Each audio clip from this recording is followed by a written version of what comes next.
سورہ یاسین کو زمین آسمان کے بننے سے 1000 سال پہلے پڑھا.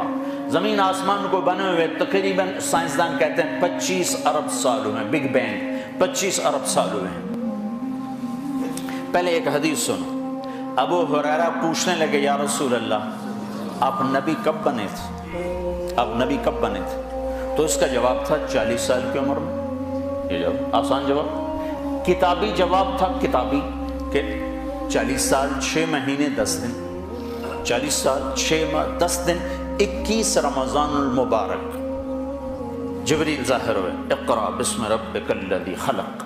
تو چلو آپ یہ کہہ دیتے 40 سال 6 مہینے 10 دن. لیکن آپ نے فرمایا ابو ہریرہ کنت نبیا وان آدم بین الروح والجسد، ابھی آدم کی کہانی شروع بھی نہیں ہوئی تھی اور میں نبی بن چکا تھا.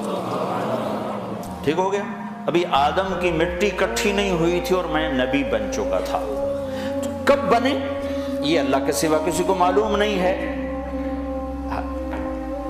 اس حدیث سے اتنا پتہ چلتا ہے کہ ابھی کائنات کا بھی وجود نہیں تھا اور وجود محمد صلی اللہ علیہ وسلم اس کی برکتیں شروع ہو چکی تھی. کیسے؟ قرآن سنا.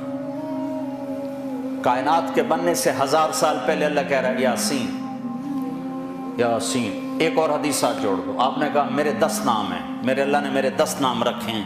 میں محمد، میں احمد، میں ماحی، میں حاشر، میں عاقب، میں فاتح، میں خاتم، میں ابو القاسم، میں طٰہٰ، میں یاسین.